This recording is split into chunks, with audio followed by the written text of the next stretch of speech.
嗨，大家好。现在呢，我貌似来到了一片乡村地方啊，大家可以看看周围的环境。刚刚呢，就是在对面一个叫临时停车场地方停了车。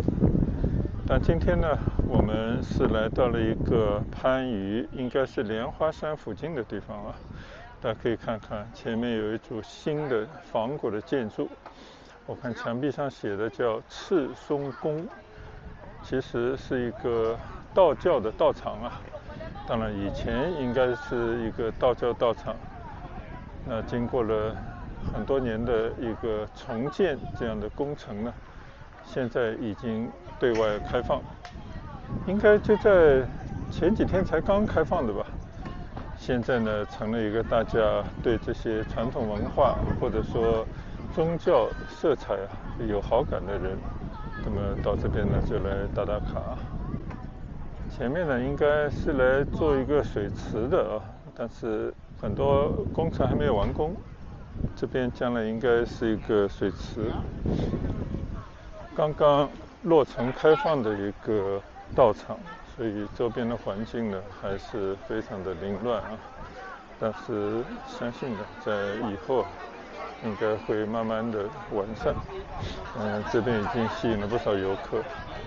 内部的环境呢，我们进去看一看啊。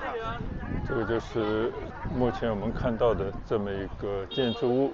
从这边呢，它有一个参拜的路线啊，我们也就从这个地方呢去走一走。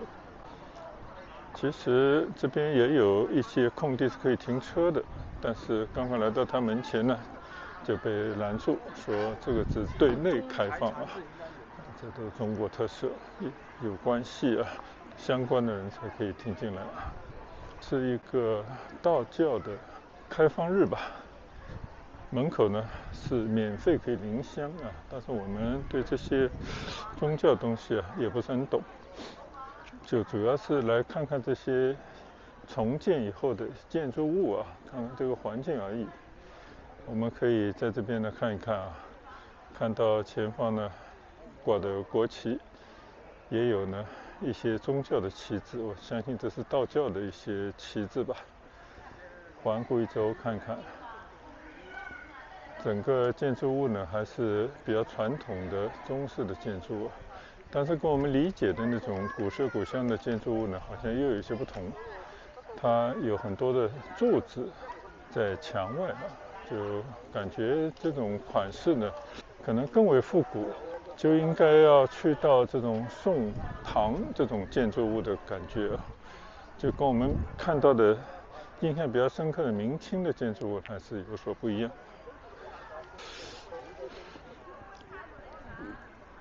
这个院墙做的还是比较好看啊，还是我们见过的这种传统的园林的院墙，有些花窗，也有一些假山啊，但也有一些古树，这个应该是原本就有的吧，还是移植到这边来的。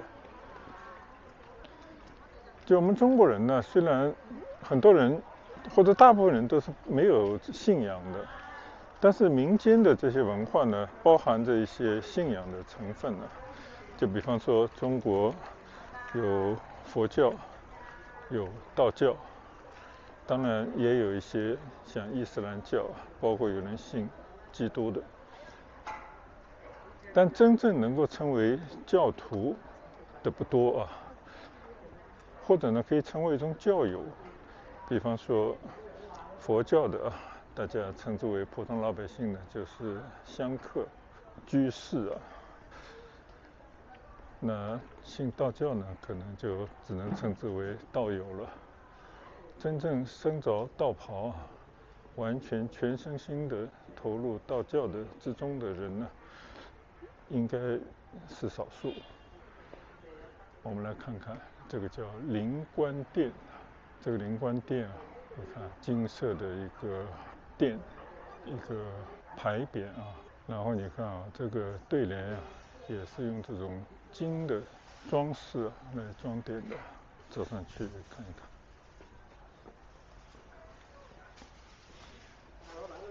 门口呢也有一些贡品。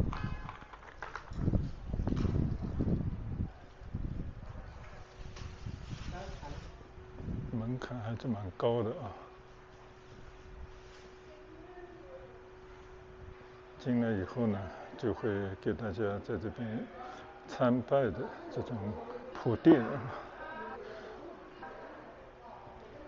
一个很漂亮的案几，上面破的玻璃啊，然后后面是一位类似天神这样的人物吧。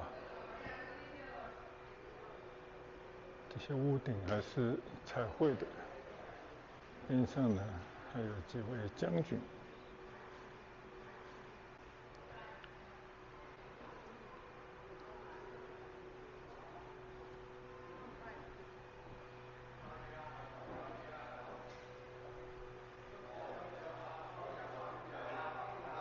因为对道教这些人物呢不是很明白啊，我们再回到门前来看一看。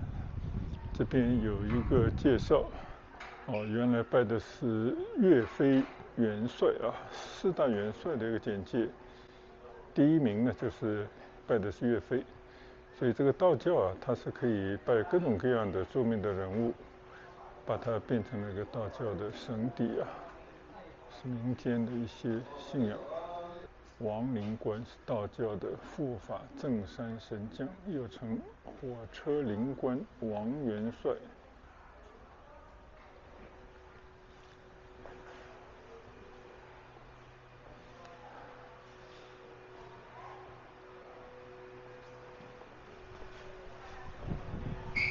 刚刚进来的一个小伙子就是道教的穿着，这边一个池子养着很多的锦鲤啊，这个龙王殿的这个大殿啊，这个平台，我看有很多石刻，应该都是跟道教的一些人物有关啊。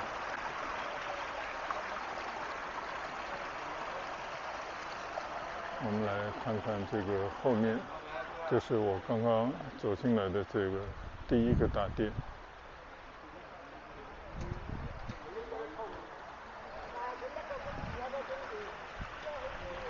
我觉得应该从这个石阶而上的长廊走过去。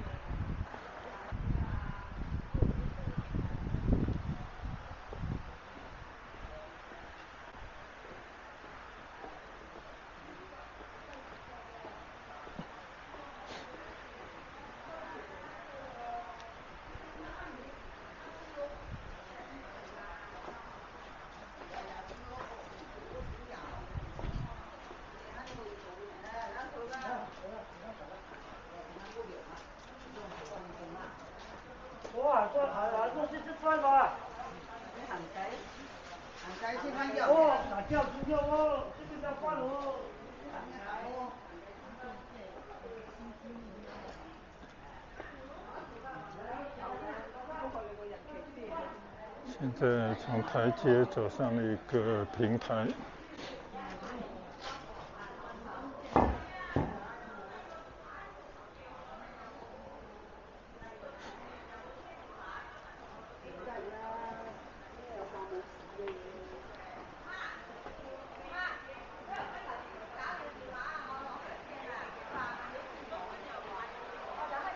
就是从下面啊走上来，从这边来看看这个水池，很多锦鲤，整个的景致还是相当不错的啊。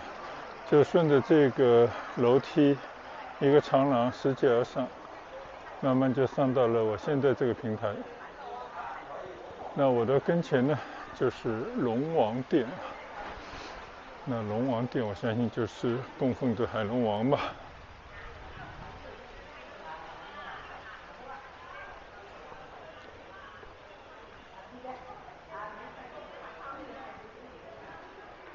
供奉着龙王，就是我们《西游记》里面的啊，东海龙王、南海龙王等等。就是民间呢，就是对大自然的这种敬畏啊，慢慢就演化出一些神体来。哇，这个龙王满身都是金光闪闪的啊，所以我们以前就知道龙王里面的有宝库啊，孙悟空的这个如意棒就是从龙王那边弄来的。这个就是几个龙王吧，西海龙王、北海龙王，大概就是东南西北都有了。哇，这个还是塑得很漂亮的这种塑像，看上去比庙里的罗汉要好看一些。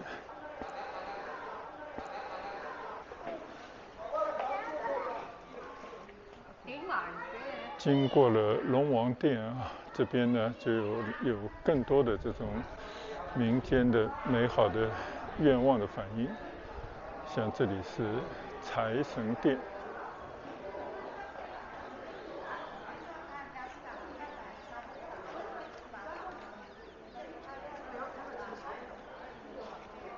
这边还是有挺盛的香火啊，这种都是老的习惯。这边呢是慈航殿，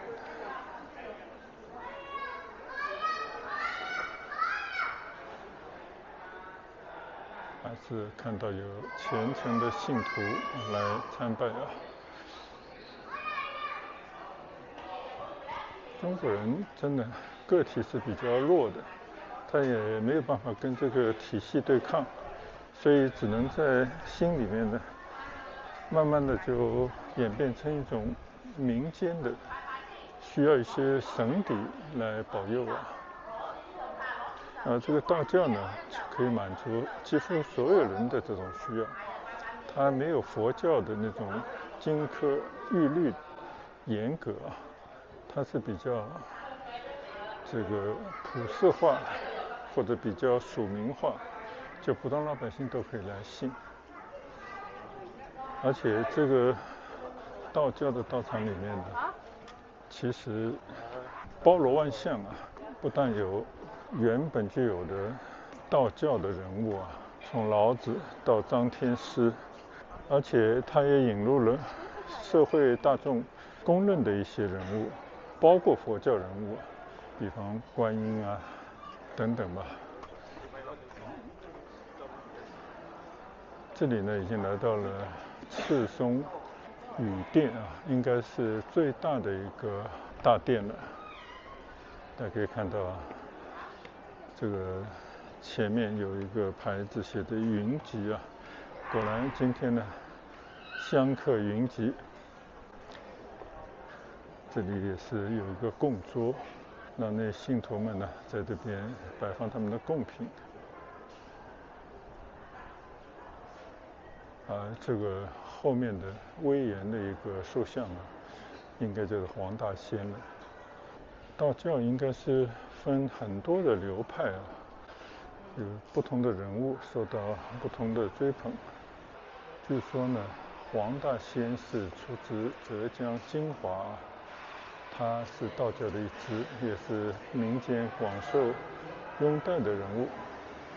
那我们知道最有名的可能就是香港的黄大仙祠了。所以这个赤松宫呢，主要供奉的就是这位赤松子啊，就是黄大仙。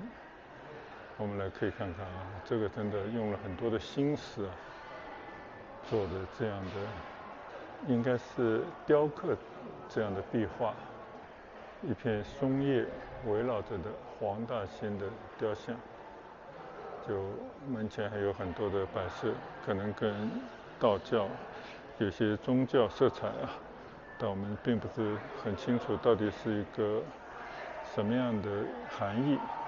而且这边居然还有墨鱼，就是庙里敲的墨鱼，这边也有。所以中国人的美好的这种愿望啊，它也是跟经济有关的啊。就经济差的时候啊，老百姓恨不得造反，所以呢，把一切都砸烂，以革命的名义。但是在经济恢复、生活有了好转之后呢，大家又恢复以前的这种内心的信仰。现在我们看到的啊，全国各地到处都在修建庙宇、道观。那现实意义就是它成了旅游的一景啊。但是从另外一个意义来讲呢，它其实就是历史的轮回。除了这个黄大仙的大殿，后面呢还有一排建筑。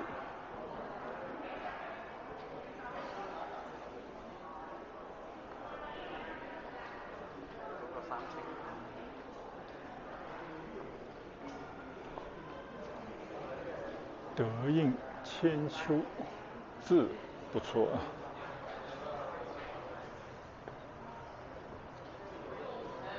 这个应该是观音菩萨吗？那么多的手伸出来了，这应该是千手观音的形象。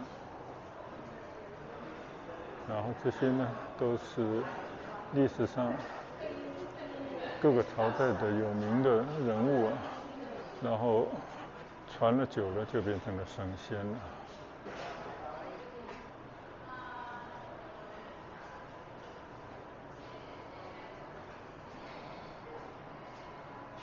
这些原本现实当中人物呢，升了天以后都变成了神仙，这个就是道教啊。基本上天地方圆，包罗万象。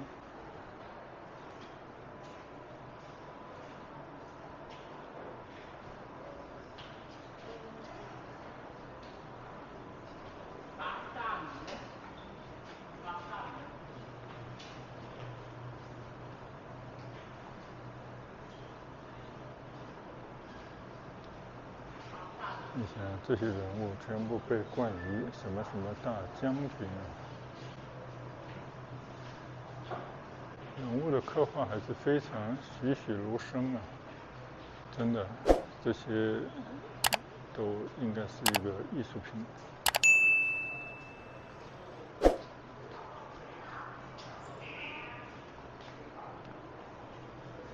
当然更少不了信徒们啊，在这边膜拜。这个就是我刚才说的见到的木鱼，应该是敲着的，敲木鱼。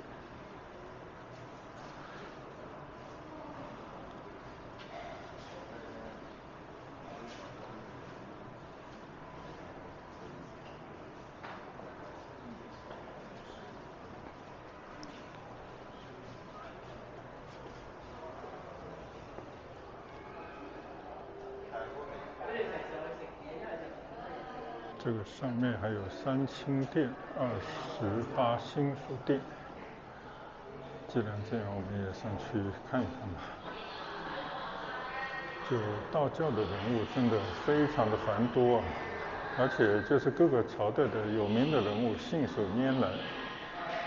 在某种程度呢，它就是庞大繁杂，然后符合各种老百姓的这种需求吧。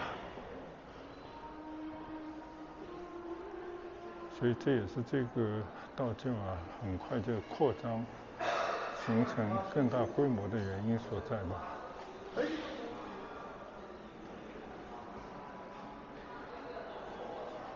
这里介绍的28星宿星君的简介，青龙、白虎、玄武等等。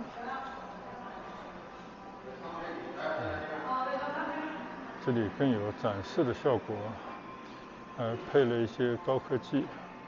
后面呢是有这种屏幕啊投射的各种介绍。就我们说的星宿，就每一颗星都有一个具体的人物，大概是这个意思。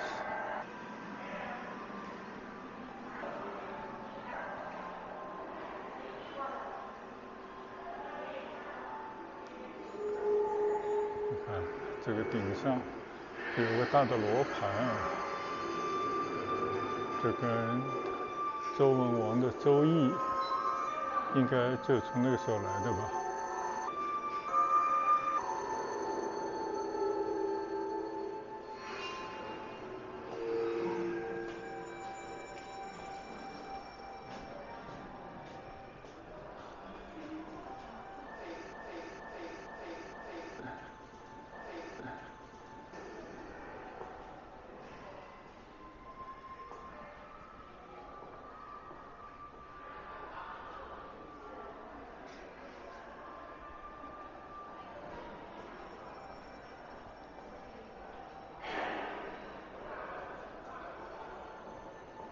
似乎还有一层楼。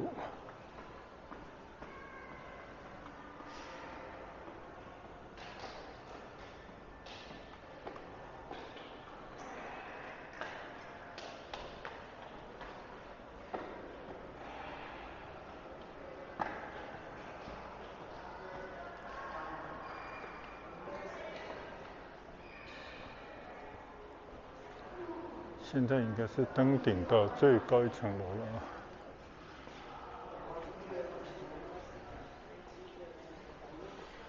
哦，原来这里才是三清殿啊！三清殿，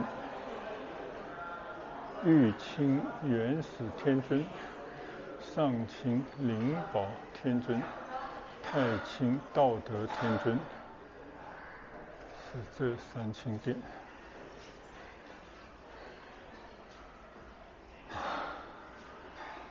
这不就是我们《西游记》里面《封神榜》里头的最高的天尊这些人物了啊？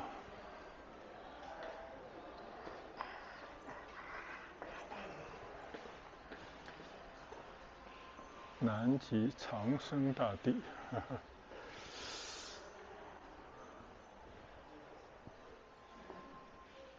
上宫天皇大帝。哇，这个人物真是做得非常的精美。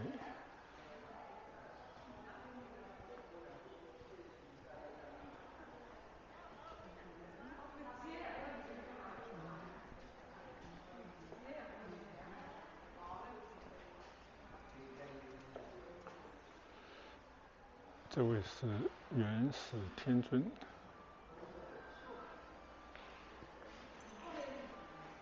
这位是道德天尊，应该就是老子了啊。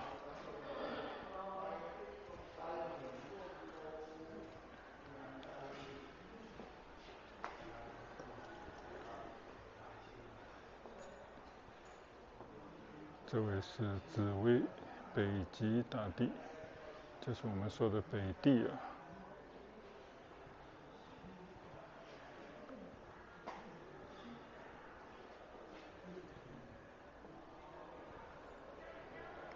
再来观望一下啊，这是道教的最高境界，神话当中的最高级别的人物了。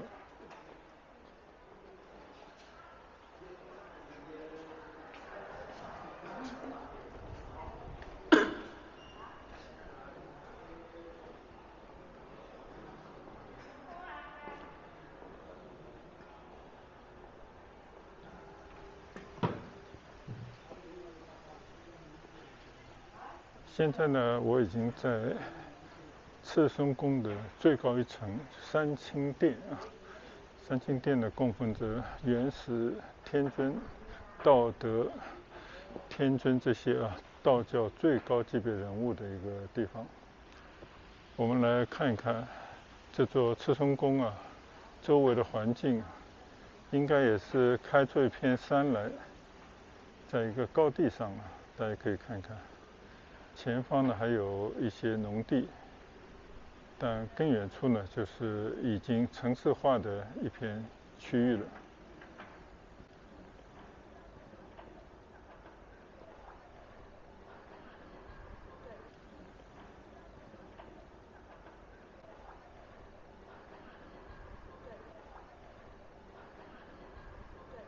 来看看整个的这个区域啊，大家可以看到这边呢底下是通过长廊拾阶而上啊，缓缓上来，就一层又一层，到了上面呢就是这样。大家再来看看这边，非常紧凑啊。其实呢，就是在一片半山的区域啊，就开凿出来的一片地方，经过多年的这个建设或者说重建吧，就有了这个赤松宫。看到还有人穿着中国的一些算是汉服啊，在这边参拜。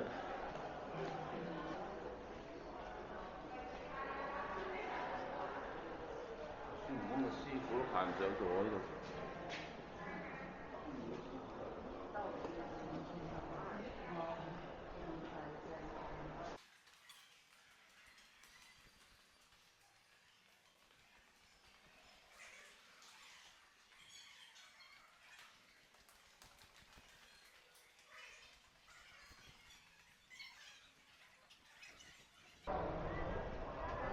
现在呢，我从3楼一直下来，又来到了元成殿了啊。已经在这个赤松宫里面呢，就是走了一圈，也参观了好多个大殿啊。就首先感觉到这些民间的信仰啊，它的生命力非常的强大，而且道教作为中国本土的一个宗教吧，它实际上更接地气，更能包容啊普通老百姓的一种心中所念所愿。所以呢，它没有那么多清规戒律啊，而是以更包容开放的心态，就把老百姓心中信仰的各路神邸或者历史上的一些著名人物、英雄人物呢，全部包罗进去。所以他这种道教的很多的这种道场或者说场所啊，它并不是一个像这种庙宇一样的需要有非常严格的这种准入门槛啊。比方说你要吃素，这是最起码啊。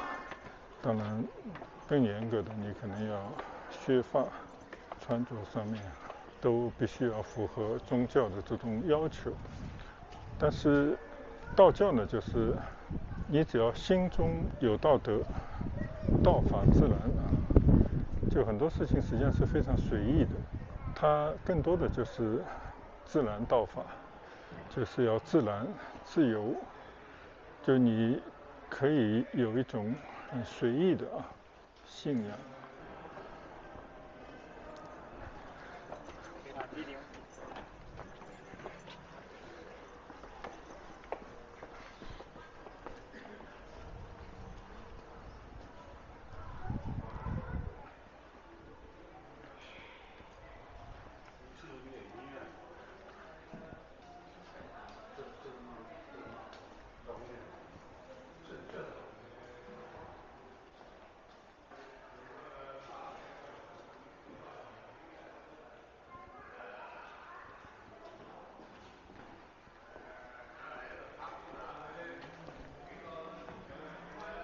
因为这个道教的场所里面啊，各路神仙非常之多，总能找到一款你信的或者说你喜欢的，到这边来拜拜啊，来疗慰平生，让自己呢能够有更多的心灵的安宁。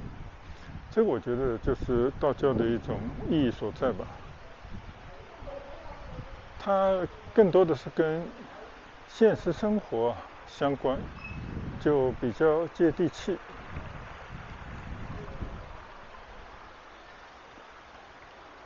现在呢，我正对着龙王殿啊，基本上就将要结束我今天在这个赤松坊的到此一游。就人呢都是一样啊，就是听到有些新开张的地方可以去一游的场所啊，也就随个大流，跟着大家的脚步呢，就来到了这里啊。总的来讲呢，印象就是在这样的一个相对比较和平的年代啊，大家生活已经开始逐渐的能够过自己的日子的当今，那内心的这种向往可以实现得了的，那就通过自己的努力奋斗去实现；实现不了的，那就是要寄望于这些心中的神仙，这种宗教的场所啊，这种道场。那中国人呢，信佛的也不少啊，就很多人觉得信佛就是为了来生积德，但是我觉得道教可能是更加宽松，让大家能够到这边来，跟自己的平常的生活能够更加紧密的结合。而且道教场所呢非常的多，供奉的神仙也多，它没有像佛教那么严谨啊。所以我们平时在城区里面见到的像城隍庙啊，这些都是道教的场所。在广州我们去过的这种道教场所远比佛教的这种庙宇多。像刚刚提到的这些城隍庙啊，当然也是福建以后的，还有仁威祖庙，包括佛山的祖庙啊，这些全部都是道教的场所。那在越秀公园边上的三元宫，同样也是道教的场所。所以呢，大家逛这些道教的场所呢，我觉得更有一种自然观光啊，就是来看看自己曾经，比方说在一些文学名著当中，或者历史这种传颂啊、传说当中了解到的人物，一些所谓的天师将军啊，也有一些我们崇拜的民族英雄，像岳飞这样的，他也在这个里面有他的牌位，也有他的一个塑像等等。就所以呢，我觉得道教真的是非常的普遍啊，符合大家的这种内心的某种需求。所以我觉得还是让老百姓啊，这个酒足饭饱之后，多多少少有些内心的这种愿望可以去结合的，就我觉得也不错。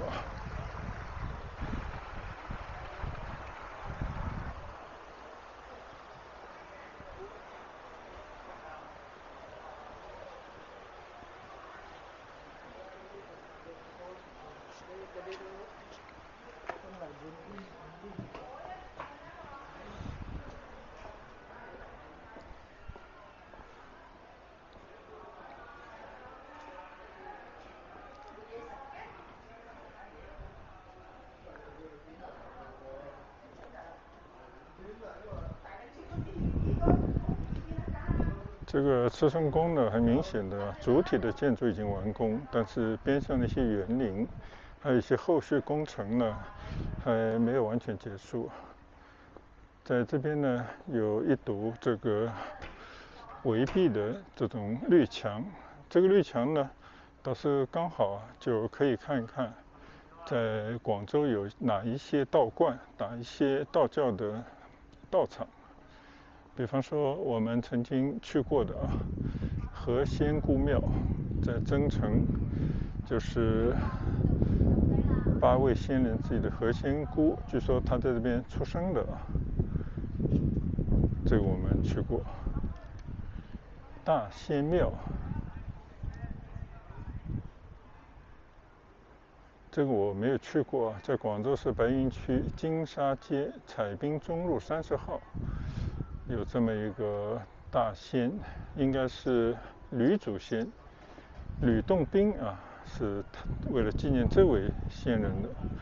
那我们在麓湖白云山的山路啊去过的道教就是白云仙馆，这个呢也是一个道教的场所。然后就是中山四路上面的，其实也是重新恢复的一个都城隍庙，那我们去过很多次了，在北京路附近。半溪酒家边上，荔湾湖公园边上的一个仁威祖庙，这个也是我们去过的。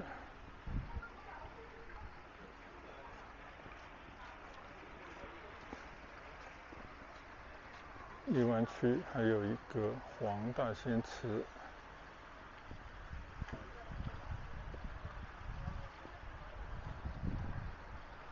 还有一个纯阳关，在海珠区的。然后就是越秀山脚下的三元宫。所以呢，通过这些介绍，大家可以知道在广州有多少有名的道观啊、道教道场。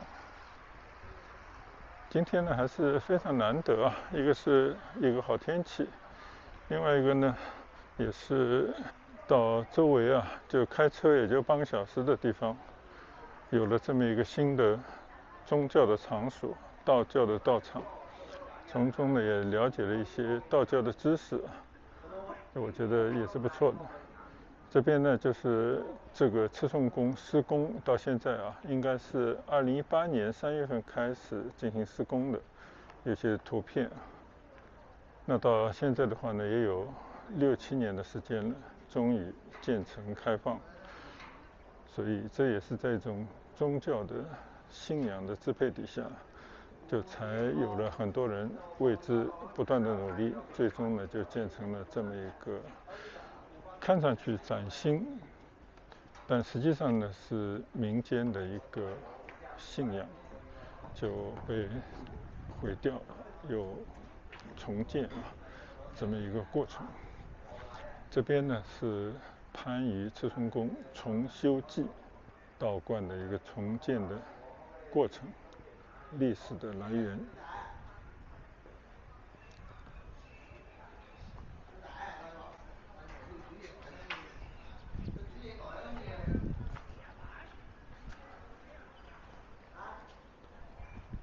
这边呢是信徒们或者普通老百姓啊，在这边上一炷香，就是求一求自己的心中的愿望啊。所以看写的非常明白，有求必应。但我觉得心中有神底啊，你只要做好事，堂堂正正做人呢，好运就会伴你长久。好了，今天呢就是到这个赤松宫啊走一走，看一看，了解的非常的有限啊。但是总体来讲呢，就是道教啊，就相对来讲还是比较亲近普通老百姓。它实际上不仅仅是一个宗教的信仰，其实也是普通老百姓啊生活当中它的一种念想。因为你可以对照啊，它有各种各样的神邸，各路神仙。